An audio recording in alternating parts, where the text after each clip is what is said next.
All right.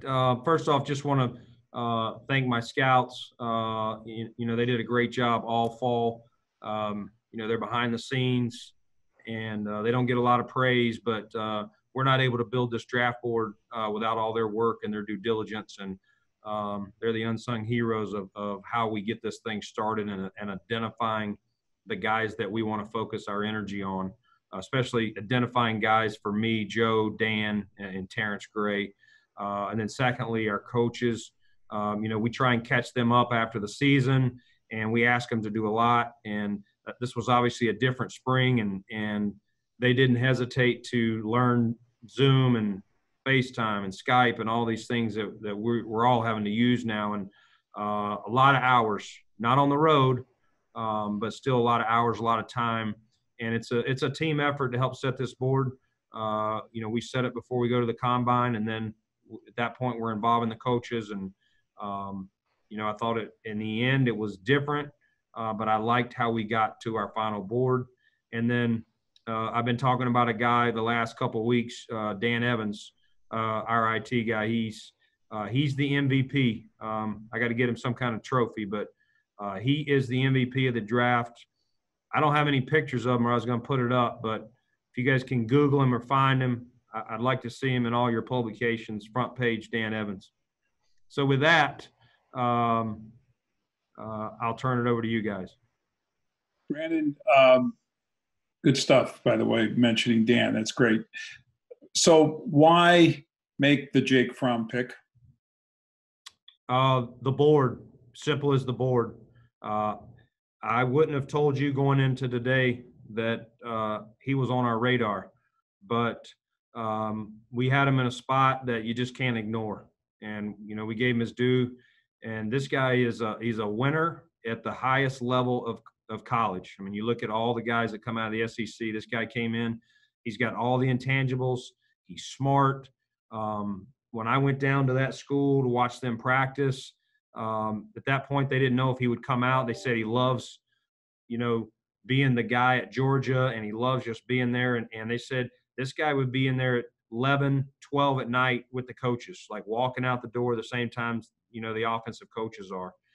Just a guy who loves everything about the game, the full process, the preparation, and that matters. And listen, if he had a big-time cannon arm, or he was 6'5", those types of things, he would have gone day one. He's got all the other things. Vic, fair question. I'll go ahead and jump to it. Like, he'll have to earn a spot here, but just too good to pass up. He'll come in, obviously Josh is our starter. Matt has been a great backup for us. I don't know if he would be able to, knock Matt off. We would see about that, but we could definitely go with 2 quarterbacks. We could go with 3 quarterbacks. Davis Webb has not got a real chance to show us what he can do, and so he's still in the mix right now. We'll just, again, anytime you can add a good football player, quarterback's a premium position. I just felt like he was too good a value to pass up, Vic. Okay, you answered the follow I thought I would have on that, but you just answered it. Thank you. See, I'm learning you, Vic.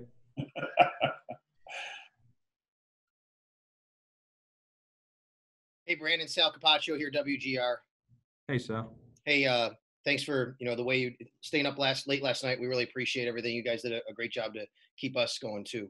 Yeah. 2 quick ones for you, if you will. Judging by the fact that you took a kicker, does Kerry Vedvik, is he going to be a punter, a kicker, or both for you guys when you go to camp? And then also, this is the first time I can remember that the Bills did not make any trades whatsoever from the start of the draft to the finish. Can you just comment on how that all went down and how close you may have come to trading picks either way, back or forth?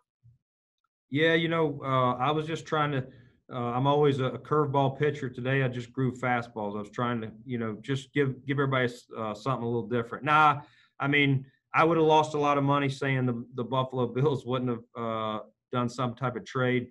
I was on a player that got selected three or four slots ahead of one of our picks. I was on with a team with the NFC, and we were pretty much had worked out the parameters for that move. And while I was talking to that GM, the player got selected. So there was one other time where we almost moved down in the round, but they were looking for a future pick, and it wasn't enough value for me. So, for I liked what we had on the board versus moving back. It was about 10 or 12 spots. We were going to get a future pick, but just didn't feel they were giving us enough. I'm sorry, what was your other question? Kari Vedvik. Is Kari Vedvik a punter, a kicker, or both for you guys? Yeah. First, position 1, punter. Okay. Position 2, he is a kickoff guy, and he can compete as a long field goal guy too. That's one of the things we talked about with Steve. If last year, Steven wasn't able to kick, the 55 plus balls as much. But we were happy with Steven's accuracy, a little, 50 and in. So that was, one of the attractive things to Vedvik, the various roles that he could play. So he'll still be in that. And then, same thing. We really like this kicker, and my exposure to him was at the Senior Bowl. Really did a nice job with his leg. I was there all week because I stayed for the Blesto meeting. So you saw his leg strength, live leg, was banging some long field goals. And, I was like, wow, this guy, leg strength in Buffalo. We know how windy it is. Kickoffs are super important. So, we put him where we thought he belonged on the board, and, he was the best player there. Again, Steven is a proven guy. I extended Steven a year ago and still believe in Steven. He made some big kicks down the stretch. So this is by no means, and that's what I told Bass, is that us drafting you is nothing more than – we were going to – if we didn't draft one, we would have signed one after the draft because Vedvik's position was going to be punter. So we definitely wanted to go into camp with 2 punters and 2 kickers, Sal. So we drafted one in the 6th. Otherwise, it would have been a priority free agent sign. And there were some guys there that we were showing a lot of interest in. But once Bass was there, we decided to select him. Thank you. Hey, Brandon, I have a couple of kicker questions too, a little bit more on the process, not specific to, Bass per se, but how do you go about slotting kickers on your draft board? They're usually late, Tim. I mean, rarely are you going to see a guy above the 5th round. Once in a while you will. In my experience, that's usually, if you got a guy that's really good and you think he's mentally strong and he's got the leg strength, a really good kicker, you're talking about him in the 5th round. And, there have been some guys that have been selected earlier than that. But most of the time, you're going to see him in the 6th and the 7th. And then a lot of them ended up not getting drafted, and you fight for them as priority free agents. But I would say usually 5, 6, 7. This isn't my second question, but just for clarification on that, I guess, how do you slot these guys when they have such a unique skill set that you're actually putting them on a board with tackles and linebackers and things like that? Yeah, you're basing it position value of, okay, is this in the 6th round, who's got a better chance to maybe make our roster, this linebacker here or this kicker? And then sometimes it's where you're at, if, where you at the depth of your roster, whatever position is there versus the kicker. And that's really what questions we had. What guys were on our board versus this kicker, which guy can you say has the best chance to make our roster when they're in similar positions on the board? And that's where he was. He was in the 6th round, and we had some other guys hanging around, but we just decided that he had impressed us. And, before the coronavirus hit, that was one of the schools that had their pro day, and Heath Farwell went down there and came back and said, that Tyler did a really nice job. What does a rookie kicker need to do to make a roster, to unseat an incumbent? Not necessarily specific to Hauschka, but just in general terms in the NFL, kickers might need 4 or 5 chances before they stick. I guess what's the task ahead for a rookie kicker? Yeah, I mean, there's only so many true game-winning situations or pressure situations. I think, that'll be, Sean and Heath's thing is to give him and Steven as many variety of pressure situations. And sometimes that's taking them in the stadium on a windy day. Sometimes that's having the whole team out there and saying, hey, if you make this kick, we end without running sprints. So you got 89 guys staring at you. Please make this kick so I don't have to run, 3 sprints or whatever it is. Some team bonding stuff. You can only simulate game experiences so much, Tim. So that's what you're trying to do because it's the golf analogy. Hitting it on the driving range is great, but when you get out there and the out of bounds and the water and all that, it is different. So it's not easy. And to go against a guy with Steven's history, Tyler will really have to convince us that he is mentally strong. He's got all the physical, skills that he can handle the pressure. Thanks, Brandon. Yep. Hey, Brandon, Chris Brown here. Wanted to ask you about the 2 receivers you took today. It just seems like, looking at them on paper anyway, and maybe some highlight clips here and there, that there was a premium put on size, scoring ability, and big catch radius. Would you agree that those were 3 things that you were looking at when you were thinking about taking these 2 guys off the board? Yeah, I got tired of hearing Sean call our group the Smurfs, so we decided to get some larger ones. No, honestly, that's where it was on the board, and Okay. we had some big guys, some slots, and some guys that could play inside out, and it really just worked that way. Gabe Davis was the highest player on our board when he went, even though it was a need as well. He truly was the highest guy. Not every guy was the highest guy, but he was. Hodgins was not the highest guy, but he was equal with a position that we felt Hodgins had a better chance to make our roster. So we went. So let me try to ask it a little better. Do you feel that Davis and Hodgins do give large catch radius to Josh in the passing game? Yeah, I mean, talking about Gabe first, I mean, I don't know how much, whoever's not watching, but he didn't run a variety of routes in that offense. And I do think that might have hurt him a little bit. I think there is some unknowns. He's a guy that we had plans set up to go privately work him out, and I was going to be there for that because I wanted to see more of the route tree. But at the end of the day, we actually called down there and got some of his practice clips. There was a few different variations than what we saw in film. Still, not the full array that he will run here, but again, big player, vertical stretch, can go up, high point the ball, contested balls, and again, a size guy. He's a strong guy. He's got some run after catch, Chris.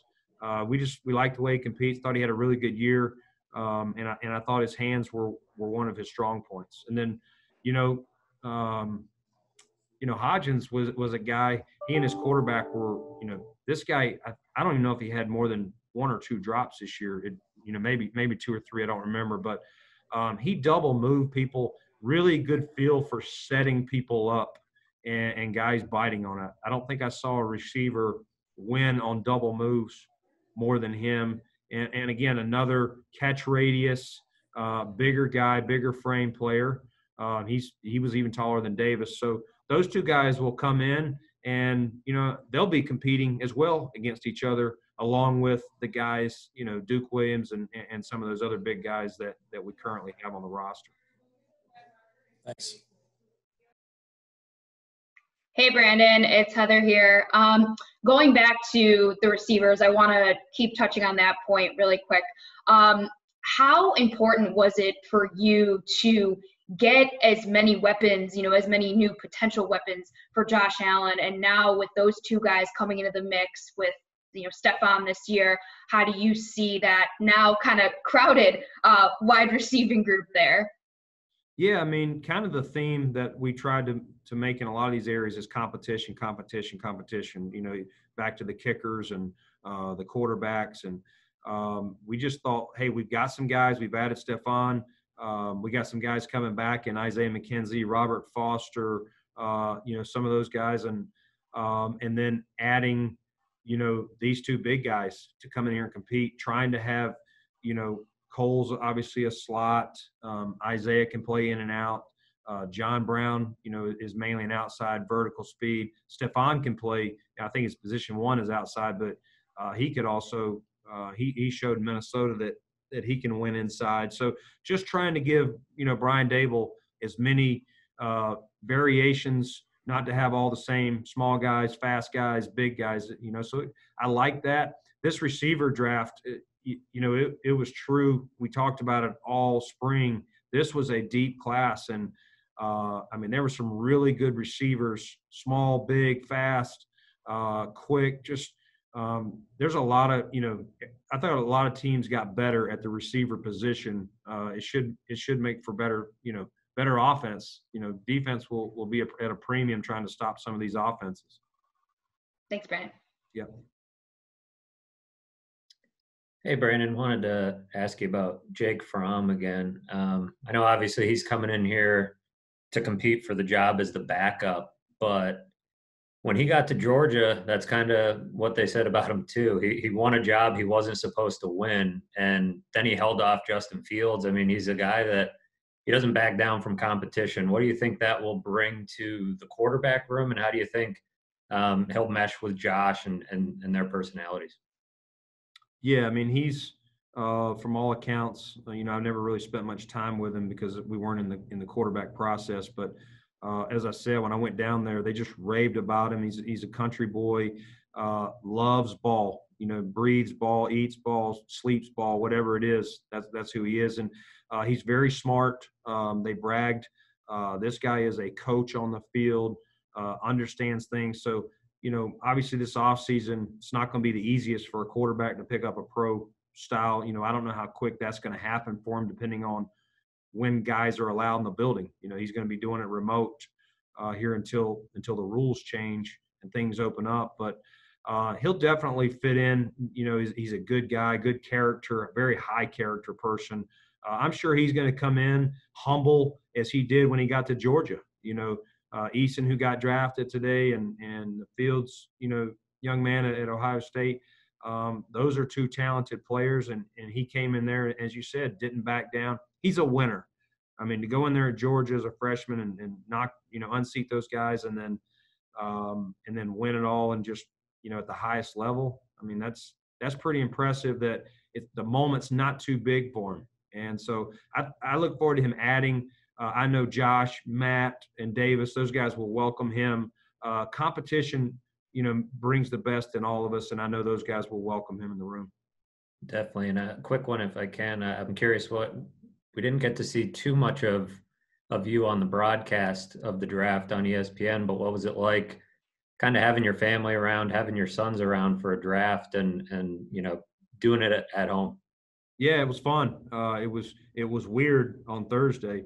Hey, I got to get to work. Like, what are you guys doing here? But then you just get used to it. And so I was able to explain some things and how we have some of the charts. And my sons did the board for a while. It got long at times. So Haley actually jumped in, and I had her managing the board so that I could be, doing the stuff on our computer. But it was a family effort, and it was fun. I think fun for them to, see how it works. And, they obviously were hearing some of the Zoom calls with the scouts, and Sean and Terry and Kim were on one. So, a draft that I don't think any of us will ever forget.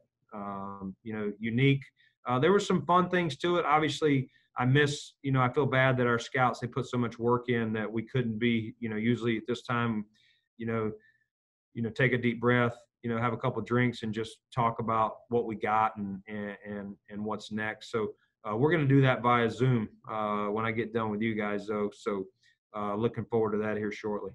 Gonna let the boys have their first beer to celebrate the draft. My mother-in-law would have my neck, and my wife would too. So that's a strong no. Thanks, Brandon. Hey, Brandon, it's Beauvais. Normally you guys just get the rookies up here as quick as possible, and then you get to work. And now nobody has any idea when any of this can happen. I know you guys have been doing your Zoom calls and your meetings and all of these off-season programs online. Is it any different with the rookies? Because these guys don't really know what the NFL is like yet. Do you have a plan in place? Does the organization kind of have an outlook of how they want these next couple weeks to go? Yeah, I mean, we can't do a lot with the rookies right now. They'll be able to come in. Our rookie camp, when they would normally physically come in, is I think like May 8th or 9th or something like that. So we can't do much. We'll get them their iPads for their playbooks and get some paperwork finalized with their agents remotely and things like that. But until then, we really can't meet, and they won't be able to work out, with the vets or anything like that. So it'll more just be getting them the information they need and have them ready to start at that rookie camp. And then they'll be able to join the vets the next week with the virtual meetings that they're going through. So rookie camp will still be something that's done kind of online like everything else? Yeah, they'll meet with them, and I don't know that there'll be much physically. I think it'll mostly be meeting, I know that Sean and the coaches would love to find a way to do some walkthroughs and things like that, but I know they're working on it. We'll see what they come up with, but it'll mostly be, right here, just trying to teach them in small groups. Do you see Gabe Davis was running routes about a half an hour after you guys got off the phone with him? UCF posted a video of it. I love it. That's great. I think he has a chip on his shoulder, and I assume, the receivers were so deep. I assume a lot of these receivers felt like they belonged to get drafted higher, but, only so many are going to go in each round. It's just the way it works. Thanks, Brandon. Yep.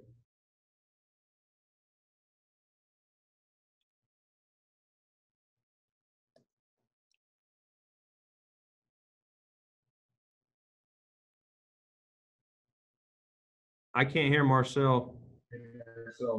Can you hear me now? Now I hear you. There it is. Saying, I know you're kind of a roster tinkerer, constant roster tinkerer, but after how active you were in free agency and what you've been able to do through the draft, how close do you feel this roster is? How ready do you think this roster is? We'll still be looking around, Marcel. We're combing the PFA waters as we speak. We were, working on that. We got a few done, and the guys were still working on that. But the next thing, Marcel, that some teams will have excess, and they may have drafted some positions that they didn't anticipate, and some vets could get released out there. So we'll try and hold a couple spots if a veteran that we think at any position could come in and compete or win a spot to add to our 90. So I wouldn't anticipate us getting to 90 in the next couple of days. We'll see how the roster looks over the next couple of weeks. Doesn't mean we wouldn't shuffle some people off, though, as well, if we thought we found some upgrades. Thanks. No problem. Hey, Brandon, John Scott.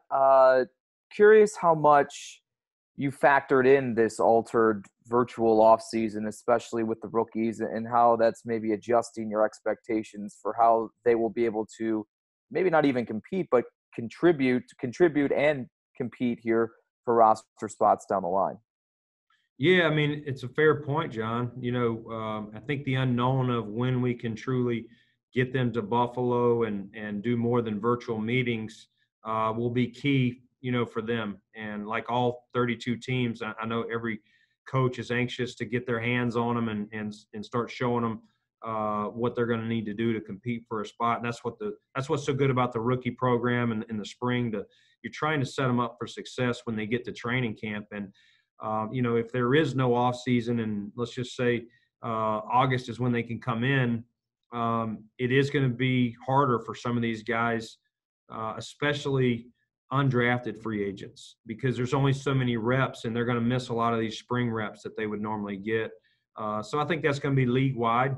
It'll be harder for some of these free agents to make it. But in the end, I know Sean and the staff will do as much as they can to, to get these guys up to speed and try and, we're going to look for every competitive advantage we can, to the other clubs. Hey, Brandon, I got to learn to raise my hand earlier. Everything's been asked and answered that I would have needed, but I will ask you this.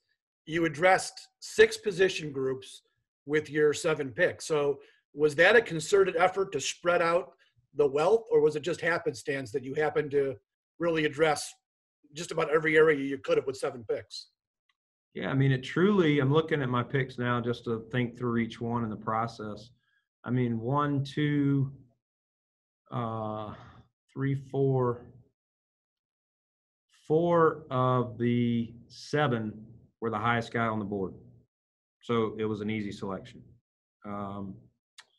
And the other 3 were in conversation. I mean, there was, when you talk about our last pick, Dane Jackson, there were several players similar at different positions.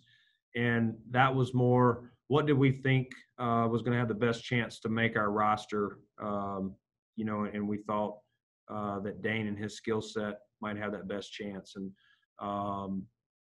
when we picked Tyler Bass, there were a couple other guys at different positions that were there. But as I explained earlier, we just thought, Tyler had a really good skill set. And to add him versus what we might get in the free agent market, we just felt this was a stronger, kicker to add to the competition. And it truly was my goal, as you guys know, is to not have to draft for need. And I know you guys don't believe me, but I promise you that's the way it went down this board. We were just trying to take whatever players. I didn't want to just draft guys here at the end that couldn't make the roster. That becomes the question when you get later is which player, which position has the best chance to be on your 53, or at a minimum, you're going to really want this guy on practice squad. Thanks. Hey, Brandon, it's Josh Reed. The being doing the whole draft and everything virtually, you hear GMs and head coaches will talk a lot about the debate and scouts, how the debate goes between, when a player comes up, and how are the debates not having them face to face with guys? Did you have some scouts get maybe a little chestier than maybe they would have if they were face to face with the GM? No, there's this button called mute, and if I needed to, I muted them. But no, they did a good job. They had a good feel for our board, and we talked through it a lot. They knew where we had guys, and what I would try and do is, make sure when we got 5 to 6 picks away, start going through. All right, choice 1, if he's on the board, is this player. Choice 2 would be this player, and then at the same time, I've got that other Zoom going with Joe and Dan and Overdorf and Kevin Meegang of what is the trade market out there going. And sometimes I'm doing it too, just updating both. And then when we're on the clock, making sure there's no trade that's just outstanding for us to move back, at that point where we couldn't turn it down. Like I said, there was at one point almost a really nice trade for us to get a pick into next year's draft, kind of a mid-round pick, but the team balked at it at the last minute, and we would have, like I said, we would have moved back like 10, 11 spots. Hey, one other quick question for you. You've made it pretty black and white. There hasn't been any shade of gray this offseason. You've said that the offense has to score more points, period, point blank. You've said it several times. Now that free agency and you've had the trade and now we've gone through the draft, have you put this offense in a position where, quite frankly, they can score more points? I hope so. I mean, that was my, my effort and our team effort to do that. And, I'm a, very self-critical person. So nobody, doubts myself more than me sometimes with, did I do everything I could? Did I make the right moves? And lay awake at night thinking, should I have done this or that? Or there'll be, there's always things in the draft as they go. Should we have been more aggressive to trade up or trade back? But you live in the moment and try to do it. I think we have addressed some important things. Obviously, getting Stephon Diggs was probably, the biggest thing we did this offseason offensively. And, I hope that will open up things for everybody, the tight ends, Beasley, Brown, and the rest of our receivers. And we've added some size guys. So, I think Zach Moss, a young physical bruiser, with some competitive speed and can catch the ball. So I like what we've added, but hopefully these players will prove that I know what I'm doing. Thanks, Brandon. Enjoy that cold one. Appreciate you. Hey, Brandon, John Worrell. Typical, our phone rings just now just as I get unmuted. It's always something. But question is, how much did patience? I mean, you said you were talking about, you considered making a couple of trades, including one for, to move up on Moss. But how much what was the need for patience kind of pay off for you in this draft, and how much of a lesson was that for you in knowing that the guys that you might be targeting will fall to you at various spots, during the draft? Yeah, John, patience is good until one of your guys goes. And that's where, one of the rounds, as I said, I was on with a GM, and it was, I think, 3 picks away, a guy we had a really good grade on. And, I was a little bit bummed at the time that I didn't get that guy. But at the same time, I still thought we got a good player. But it was like anything, you always question those things. But patience paid off more times than it didn't. That's the only time that it didn't pay off. And those are the ones that you always, John, say, man, should I have done something different? But in the end, last night, I might not have even had that pick if I had been able to make a deal to move up for Moss. So it probably balances out. Our guys did a good job of kind of feeling out. And, the biggest thing that you're trying to do is what's on the board, what are the teams in front of you, what have they already taken, really tracking would they, if they've taken a running back, would they take another one here? And that was part of what we were, the most excruciating round was the 3rd round.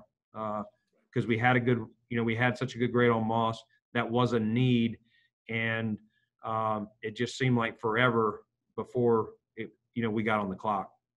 And the only other question I had for you was, when you arrived here back in 2017 in May, you talked, you and Sean both talked about the need to have roster competitive throughout the roster. From every pick that you made, especially today, you added competitiveness to the backup quarterback spot, place kicking, and to a lot of other positions. How much closer are you to fulfilling, that objective?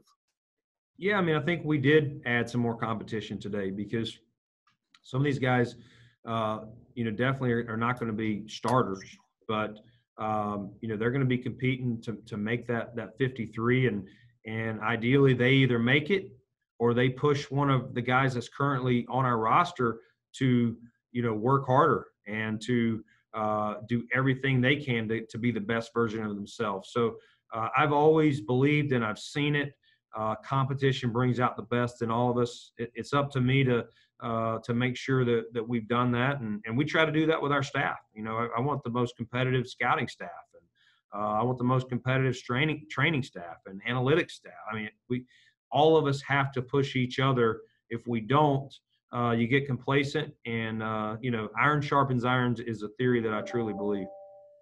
Thanks.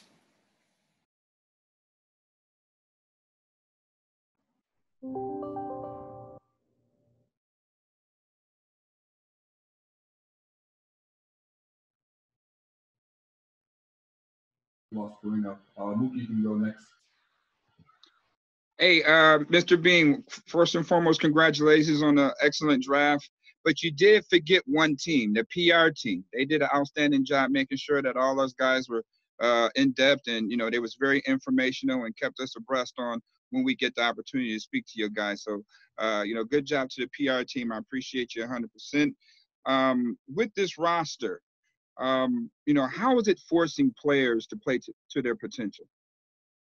First off, Mookie, you forgot something on me thanking the PR staff.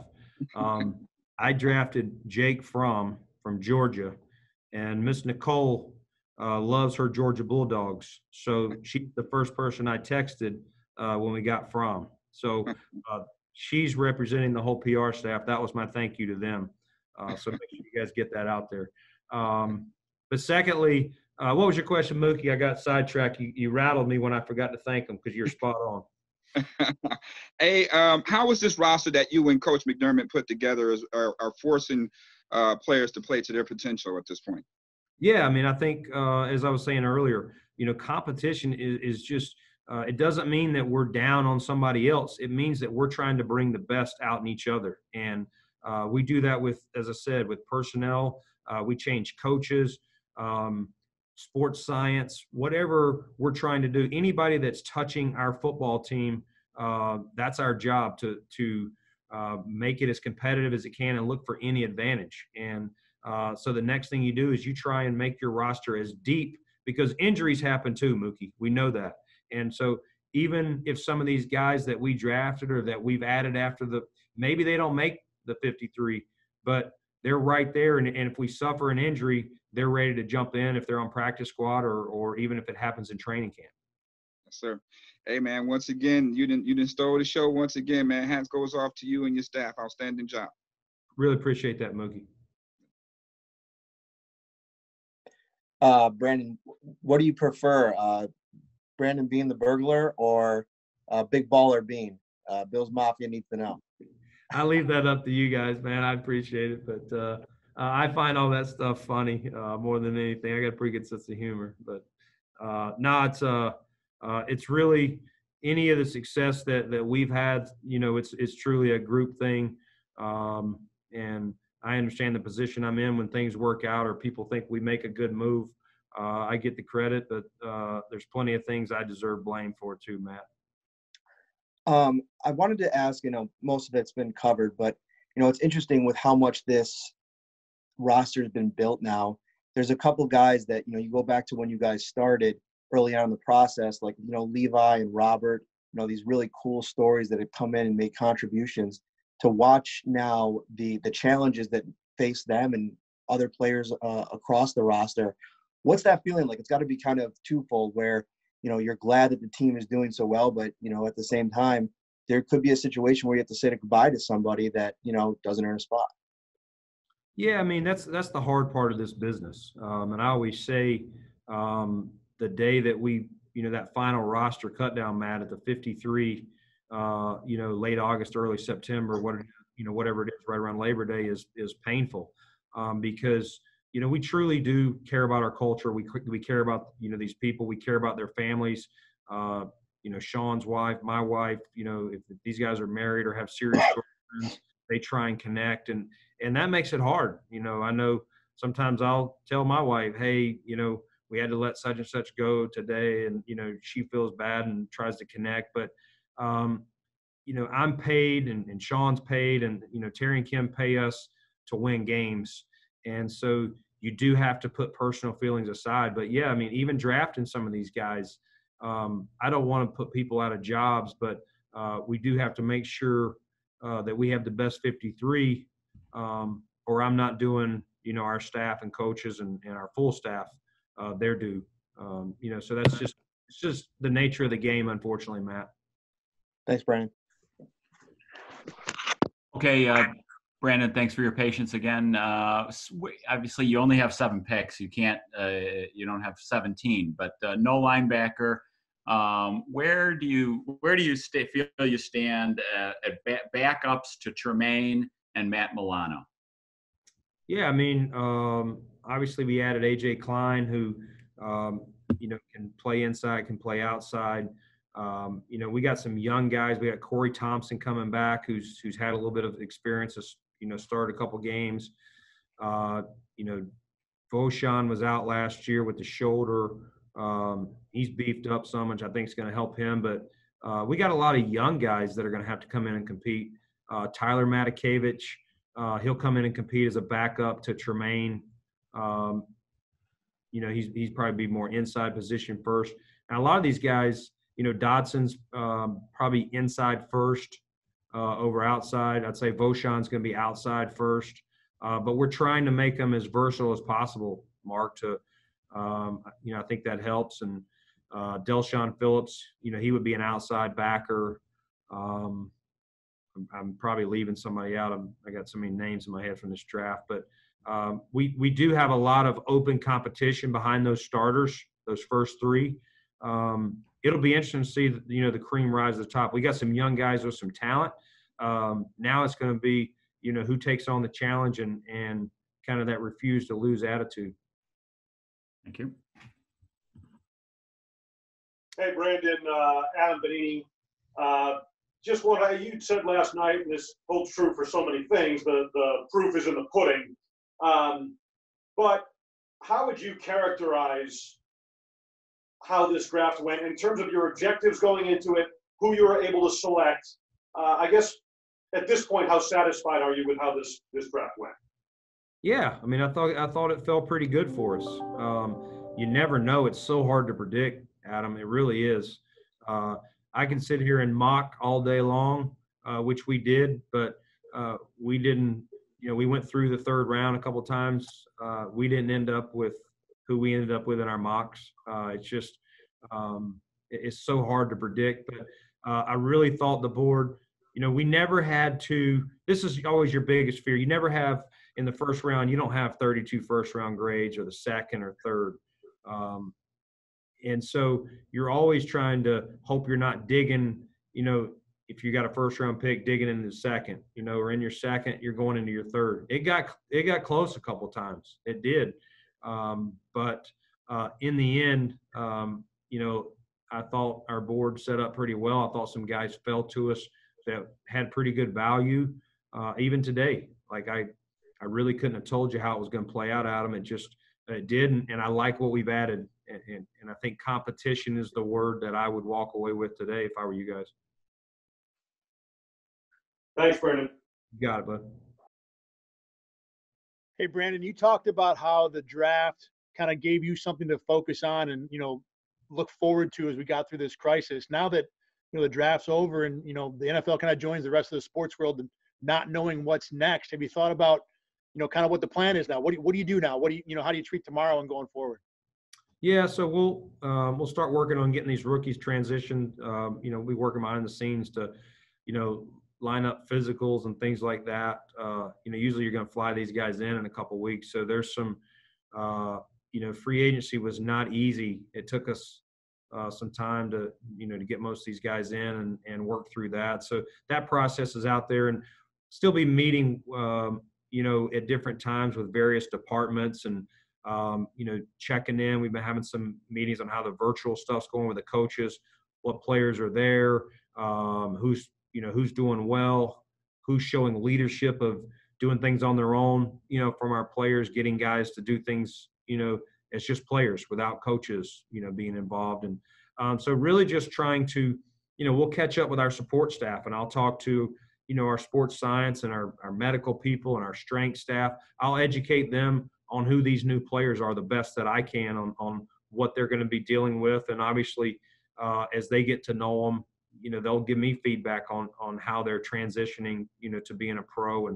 And so we still got a lot of work to do.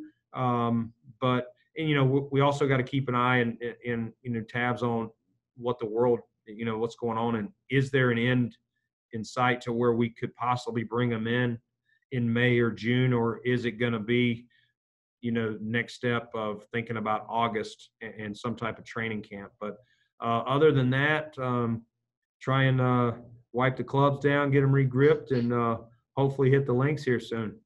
Hey, golf is open right now. Feel free. I love it. Thanks, Brandon. You got it, Thad. Hey, Brandon, how's it going? It's Joe B. Hello, Joe B.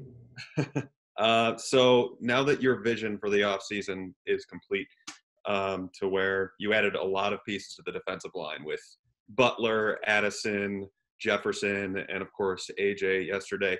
The first few years you guys were really just kind of standard defensive end, defensive tackle. Everybody kind of had a role, but this adding guys with versatility this year. So I was curious as to what the vision is for what you're trying to do along the defensive line and how you envision this whole thing kind of going into 2020.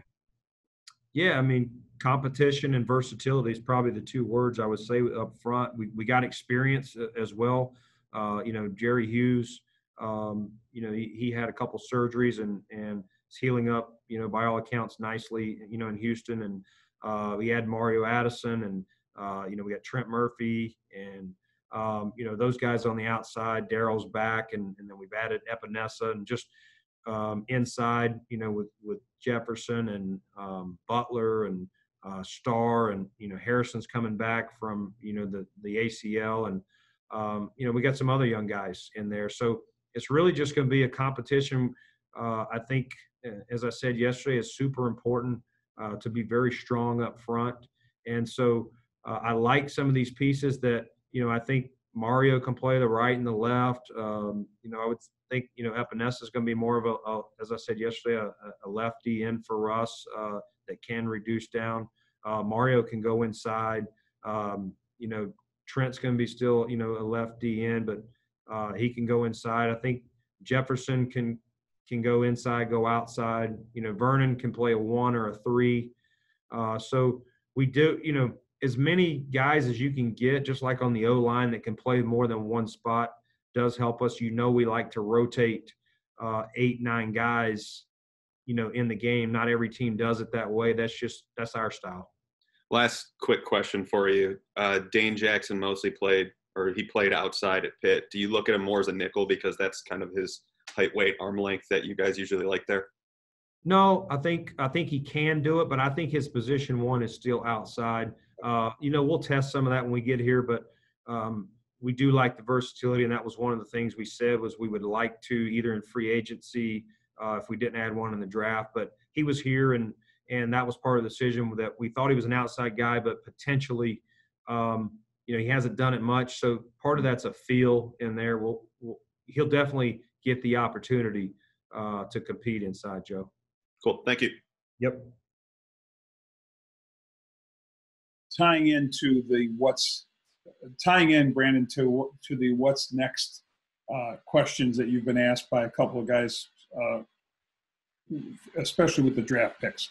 How much in making the choices you made was, and this ties in also to the kind of character profile you have for players, how much, Brandon, did the thought that you're going to have to trust these young guys who've never been part of this NFL thing before to probably take responsibility, right? A lot of it on their own, on the assumption that this offseason isn't going to allow you to get your arms around them, so to speak, and be in Orchard Park. So did that drive some thinking in terms of the types of, the makeup of these guys that you drafted?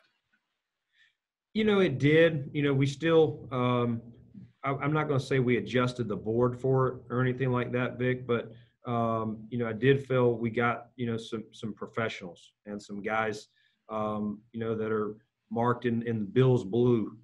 Some of these picks were that. And I know 3 right now of our undrafted guys, and that's important. And that's one of the things I did say to the scouts, the undrafted guys, the best guys that can make it are guys that are going to be healthy and are smart, tough, dependable type people. And so I know already 3 of the guys that we've, pretty much agreed to after the draft fit that DNA. And I think that gives them the best chance. So that was a major conversation for us with these later picks. And then the guys we're signing, I wouldn't say it was as much in the conversation of, yesterday's picks.